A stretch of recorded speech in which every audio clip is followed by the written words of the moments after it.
Praise the Lord.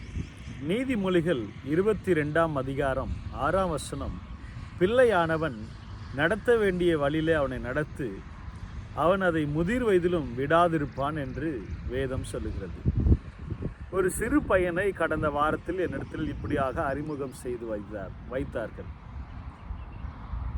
இந்த பையன் எப்பொழுது பார்த்தாலும் மொபைல் ஃபோனில் கேம் விளையாடி கொண்டே இருக்கிறான் என்று சொல்லி, சிறு வயது தான் இருக்கும், அதுக்கு ரொம்ப அது மேலேயே பற்றுதல் விருப்பம் இருக்கிறான் என்று சொல்லி பேசி கொண்டிருந்தார்கள். பிரியமானவர்களே, நாம் எந்த காரியத்தில் அதிகமாக ப்ராக்டிஸ் பண்ணி கொண்டிருக்கிறோமோ, பழக்க வழக்கங்களை நம்ம ஈடுபடுகிறோமோ, அது நம்முடைய வாழ்க்கையில் ஒரு அங்கமாக நம்மளோடவே தொடர்ந்து வருகிறதை பார்க்கிறோம்.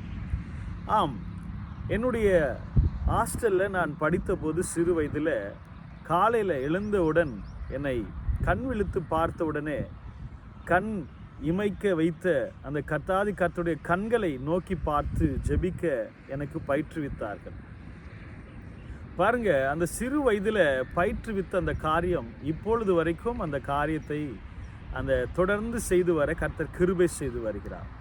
அன்பிற்குரியவர்களே, நாம் பொய் சொல்ல நாம் பிராக்டிஸ் பண்ணுவோமேனால் அது நம்மை விட்டு விலகாமல் நாம் அதை தொடர்ந்து செய்து கொண்டே இருப்போம். ஆகவே எந்த காரியத்தில் நம்ம அதிகமாக ஈடுபடுகிறோமோ, பிராக்டிஸ் பண்ணுகிறோமோ, பழக்க வழக்கங்களில் ஈடுபடுகிறோமோ, நீதியில் ஒரு வேளை நாம் பிரயாசப்பட்டால் நம் நீதியின் பாதையிலே நடந்து கொள்வோம். இன்றைக்கி நிறைய பிள்ளைங்களுடைய வாழ்க்கையில் ஏன் அவங்க வாழ்க்கையில் அடிமைத்தனத்தில் இருக்கிறார்கள், கஷ்டப்பட்டு கொண்டிருக்கிறார்கள், பெற்றோர்களுக்கு வேதனையாக இருக்கிறார்கள் என்றால், அவளை நடத்த வேண்டிய வழியில், நீதியின் பாதையில், ஜெபத்தின் பாதையில், கர்த்தருக்கு கீழ்ப்படுகிற பாதையில், உண்மையின் பாதையில் அவளை நடத்த தவறுதனால்தான் அவர்களுடைய வாழ்க்கையில் இன்றைக்கி வேதனைகளை அனுபவித்து கொண்டிருக்கிறார்கள்.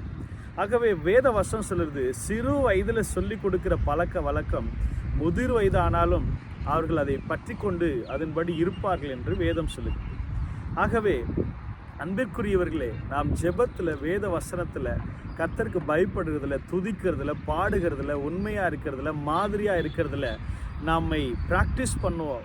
நம்மை ஒப்பு கொடுக்கும்போது அது நம்முடைய வாழ்க்கையில் பெரிய நன்மைகளையும் ஆசீர்வாதங்களையும் கொண்டு வரும் என்பதில் சந்தேகமில்லை. நல்ல தகப்பனே, இந்த வார்த்தையின்படி எங்கள் வாழ்க்கையில் நாங்கள் வீணான காரியங்களுக்கு இடம் கொடுத்து எங்கள் வாழ்க்கையை நஷ்டப்படுத்தி நேரத்தை செலவழிக்காதபடி உமக்கு உண்மையாய் பிரயோஜனமாய் ஆண்டவரே காலத்தை பிரயோஜனப்படுத்தி கொண்டு அநேக நேரங்களில் நாங்கள் உம்மை பற்றி வேதத்தை வசனங்களில் தேர்நிலாக நிற்கவும், ஆண்டவரே உம்மை ஆராதிக்கிறதுல நாங்கள் தேர்நிலாக நிற்கவும், பரிசுத்தத்தில் தேர்நிலாக நிற்கவும், ஜெபிக்கிறதுல தேர்நிலாக நிற்கவும், ஆண்டவரே சாட்சியுள்ள ஒரு வாழ்க்கையை வாழ்றதுல நாங்கள் உண்மையாக இருக்கவும், ஆண்டவரே எங்களுக்கு நீ கிருபை தாரும், உதவி செய்யும், ஆசீர்வதி. இயேசுவின் நாமத்தில் பிதாவே, ஆமென்.